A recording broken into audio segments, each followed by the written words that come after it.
श्री शिवाय नमस्तुभ्यं भक्तों, स्वागत है आप सबका आपके अपने YouTube चैनल नमामि शिव जी में। भगवान भोलेनाथ की कृपा हम सब पर सदैव बनी रहे। आप सभी को मकर संक्रांति की हार्दिक शुभकामनाएं। आज के वीडियो में हम जानेंगे मकर संक्रांति के दिन कौन कौन से कार्य हमें करने चाहिए, कौन सी गलतियां करने से बचना चाहिए, नहीं तो सूर्यदेव नाराज हो जाएंगे। मकर संक्रांति पर कौन से कार्य करने से हमें शुभ फलों की प्राप्ति होती है। व्रत मकर संक्रांति के दिन कौन सी कथा सुनना शुभ माना जाता है, वीडियो में सब जानेंगे। वीडियो में आगे बढ़ने से पहले कमेंट बॉक्स में पूरे भक्ति भाव के साथ हर हर महादेव, जय श्री कृष्णा अवश्य लिखें। चैनल पर पहली बार विजिट हुए, पहली बार मेरी आवाज़ सुन रहे तो चैनल को सब्सक्राइब करके बेल आइकन अवश्य दबाएं, जिससे हमारे वीडियो की नोटिफिकेशन आप तक पहुंचती रहे और आपको नई नई जानकारी मिलती रहे। भक्तों, हिंदू पंचांग के अनुसार इस वर्ष मकर संक्रांति का पर्व 15 जनवरी 2024 को मनाया जाएगा। मकर संक्रांति के दिन दान पुण्य करने का बहुत अधिक महत्व होता है। इस दिन कुछ विशेष बातों का ध्यान हम सभी को रखना चाहिए। मकर संक्रांति के दिन हम क्या करें और क्या नहीं, ये जानना हमारे लिए बहुत ही आवश्यक है। हिंदू धर्म में मकर संक्रांति पर्व बहुत ही महत्वपूर्ण पर्व माना जाता है। पूरे देश में इसे हर्ष और उल्लास के साथ मनाया जाता है, बस इसका नाम अलग अलग रहता है। मकर संक्रांति साल का पहला त्यौहार होता है, जिस दिन ग्रहों के देवता सूर्य देव मकर राशि में प्रवेश करते हैं। उसी दिन शीतकालीन संक्रांति के साथ महीने के अंत में लंबे दिनों की शुरुआत होने का संकेत मिलने लगता है। मकर संक्रांति का दिन सूर्य देव को समर्पित होता है, इसलिए भक्तों इस दिन सूर्य देव के पूजन और व्रत का विधान है। हिंदू पंचांग के अनुसार इस वर्ष मकर संक्रांति पर 15 जनवरी 2024 को मनाया जाएगा। मकर संक्रांति को दान पुण्य अवश्य करना चाहिए, क्योंकि दान पुण्य मकर संक्रांति के दिन करने से इसका फल हम सभी को अक्षुण्य प्राप्त होता है। यानी कि मकर संक्रांति के दिन किया गया दान पुण्य कई गुना अधिक वृद्धि करता है। हम सबके जीवन में मकर संक्रांति के दिन किए गए दान पुण्य का बहुत ही पुण्य फल प्राप्त होता है हम सभी को, इसलिए हमें अपनी क्षमता अनुसार इस दिन दान पुण्य अवश्य करना चाहिए। मकर संक्रांति के दिन ब्रह्म मुहूर्त में स्नान का भी विशेष महत्व होता है। शुभ मुहूर्त में स्नान करने का विशेष फल प्राप्त होता है, जैसा कि मैंने पिछले वीडियो में स्नान दान का शुभ मुहूर्त भी बताया है, आप चैनल पर जाकर चेक कर सकते हैं। मकर संक्रांति के दिन हमें कौन सी विशेष बातों का ध्यान रखना चाहिए, ध्यान से सुने भक्तों। इस दिन हम सभी को लहसुन, प्याज, मांस, शराब जैसे तामसिक भोजन को खाने से बचना चाहिए। इस दिन सात्विक भोजन करना चाहिए, तामसिक भोजन नहीं करना चाहिए, सात्विक भोजन बनाकर ही ग्रहण करना चाहिए। मकर संक्रांति के दिन आपको कभी भी बड़ों का अपमान नहीं करना चाहिए, गरीबों का अपमान नहीं करना चाहिए।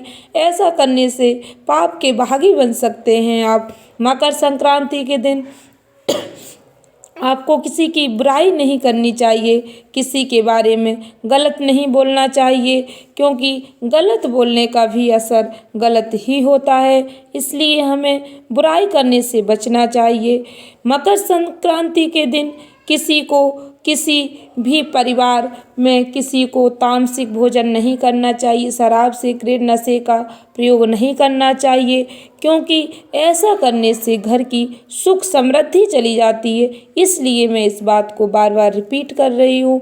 इस दिन शुद्ध सात्विक भोजन ही ग्रहण करें, इससे घर में सुख शांति बनी रहती है, घर में कभी भी धन संपदा की कमी नहीं होती है। मकर संक्रांति के दिन हम सभी को चावल, दाल, गुड़, सूखे मेवे, दूध से बने मीठे चावल अवश्य बनाने चाहिए घर में और अवश्य ही ग्रहण करने चाहिए। मकर संक्रांति के दिन किसी भी धार्मिक स्थान पर जाकर आप भगवान का आशीर्वाद ले सकते। यदि आपके पास समय है तो आप मंदिर अवश्य जाएं और जो भी मंदिर आपके घर के आसपास है आप उस मंदिर में जाकर शिव जी के, विष्णु जी के, जो भी मंदिर आपके पास है मंदिर अवश्य जाएं, भगवान का आशीर्वाद अवश्य ग्रहण करें। इससे हमारे जीवन में सुख समृद्धि आती है, जीवन में हम नई ऊंचाइयों को छूते हैं, जीवन में तरक्की होती है, जीवन में आ रही बाधाएं दूर हो जाती हैं। मकर संक्रांति के दिन भक्तों मीठे कद्दू का सेवन करना भी बताया गया है। हमारे धर्मशास्त्रों में ऐसा वर्णन मिलता है। इस दिन मीठे कद्दू का भी अवश्य सेवन करना चाहिए, इससे शुभ फलों की प्राप्ति होती है। भगवान सूर्य देव को प्रसन्न करने के लिए जब हम सूर्य देव को अर्घ्य दें तो ओम घृणी सूर्याय आदित्याय नमः मंत्र का जाप अवश्य करें। आपको जो भी सूर्य देव का मंत्र याद है आप उसका उच्चारण कर सकते हैं। ओम सूर्याय नमः, ओम घृणी सूर्याय नमः। आपको जो भी मंत्र याद है उसे सूर्य देव को अर्घ्य देते समय अवश्य स्मरण करें। ऐसा करने से सूर्य भगवान मन वांछित फल की प्राप्ति करते हैं, आपके जीवन में आ रही बाधाओं को दूर करते हैं। अब जानते हैं कथा के बारे में। मकर संक्रांति के दिन यह कथा अवश्य सुननी चाहिए। यह कथा सूर्यदेव और शनि के मिलन की कथा है। संक्रांति के दिन यह कथा सुनने से व्यक्ति को शनि दोष से मुक्ति मिलती है। सूर्य भगवान को काले तिल के साथ उपासना करने से, काले तिल डालकर जल समर्पित करने से शनि दोष से मुक्ति मिलती है। कथा सुनने से जीवन में सुख समृद्धि आती है। पौराणिक कथाओं के अनुसार सूर्यदेव और शनिदेव पिता पुत्र जरूर थे, लेकिन दोनों के बीच रिश्तों में हमेशा कड़वाहट रहती थी। इसका कारण था सूर्यदेव का शनि की माता छाया के प्रति उनका व्यवहार। जब शनिदेव का जन्म हुआ तो सूर्य ने शनि के काले रंग को देखकर कहा कि ये उनका पुत्र नहीं हो सकता। उन्होंने शनि को पुत्र स्वीकार नहीं किया और इसके बाद से सूर्यदेव ने शनिदेव और उनकी माता छाया को अलग कर दिया था। शनिदेव और माता छाया कुंभ नाम के घर में रहने लगे, लेकिन सूर्यदेव के इस व्यवहार से आहत होकर माता छाया ने उन्हें कुष्ठ रोग होने का श्राप दे दिया। सूर्यदेव ने इस कारण कुष्ठ रोग का दर्द भोगा। पिता को कुष्ठ रोग से पीड़ित देखकर सूर्य की उनके पुत्र यमराज काफी दुखी हुए। यमराज सूर्य की पहली पत्नी संज्ञा की संतान है। यमराज ने सूर्यदेव को कुष्ठ रोग से मुक्त कराया। सूर्यदेव जब पूरी तरह स्वस्थ होकर अपनी दृष्टि पूरी तरह कुंभ राशि पर केंद्रित कर ली, इससे शनिदेव का घर कुंभ जलकर राख हो गया। इसके बाद शनि और उनकी माता छाया को भी कष्ट भोगना पड़ रहा था। पुत्र शनि ने किया काले तिल से सूर्य भगवान का स्वागत। यमराज ने अपनी सौतेली माता और भाई शनि की दुर्दशा देखकर उनके कल्याण के लिए पिता सूर्य से दोनों को माफ करने की विनती की। इसके बाद सूर्यदेव शनि से मिलने के लिए जाते हैं। जब शनिदेव अपने पिता सूर्यदेव को आता हुआ देखते हैं तो वे अपने जले हुए घर की ओर देखते हैं। वे घर के अंदर जाते हैं, वहाँ एक मटके में कुछ तिल रखे हुए थे। शनिदेव इन्हीं तिलों से अपने पिता का स्वागत करते हैं। कहते हैं शनि के इस व्यवहार से भगवान सूर्यदेव प्रसन्न हो जाते हैं और शनिदेव को दूसरा घर दे देते हैं जिसका नाम है मकर। इससे प्रसन्न होकर शनिदेव कहते हैं जो भी मकर संक्रांति पर सूर्य की उपासना करेगा, उन्हें काले तिल समर्पित करेगा, उसे शनि की महादशा से मुक्ति मिल जाएगी, महादशा से राहत मिलेगी, उसका घर धन धान्य से भर जाएगा। इसलिए जब सूर्यदेव अपने पुत्र के पहले घर यानी मकर राशि में प्रवेश करते हैं तो इसे मकर संक्रांति कहा जाता है। मकर संक्रांति से जुड़ी यह कथा अवश्य सुननी चाहिए। इस कथा को सुनने से शनि दोष से मुक्ति मिलती है। मकर संक्रांति के बारे में और भी कथाएं प्रचलित हैं। मकर संक्रांति के दिन ही माता गंगा मैया का धरती पर अवतरण हुआ था। उन्होंने राजा भगीरथ की तपस्या से प्रसन्न होकर मकर संक्रांति के दिन ही राजा सगर के 60,000 पुत्रों का उद्धार किया था। इस कथा का वर्णन भी कई धार्मिक पुस्तकों में मिलता है। आशा करती हूँ वीडियो अच्छी लगी होगी। वीडियो अच्छी लगी हो, उपयोगी लगी हो तो वीडियो को लाइक शेयर अवश्य करें। धन्यवाद भक्तों। श्री शिवाय नमस्तुभ्यम।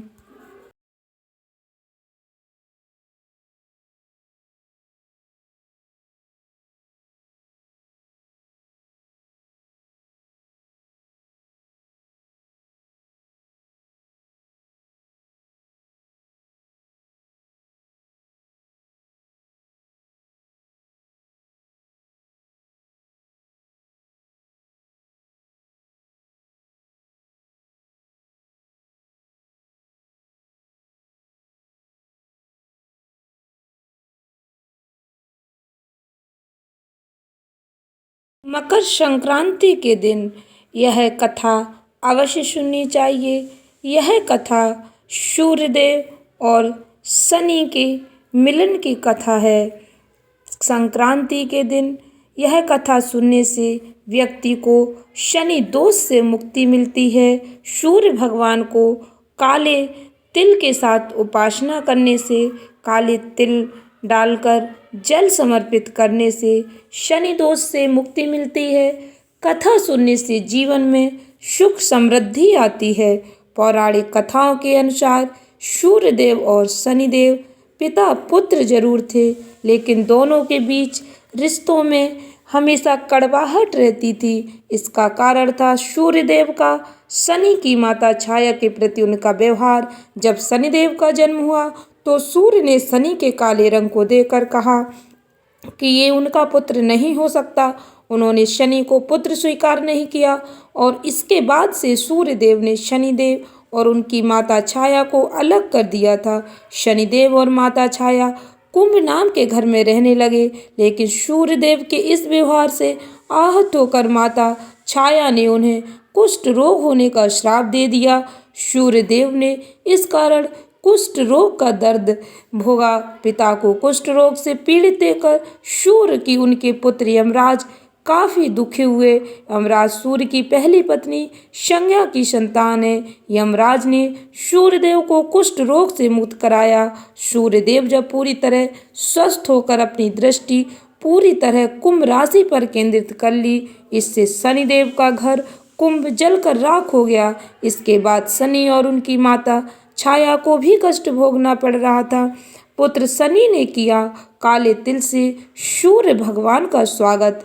यमराज ने अपनी सौतेली माता और भाई शनि की दुर्दशा देखकर उनके कल्याण के लिए पिता सूर्य से दोनों को माफ करने की विनती की।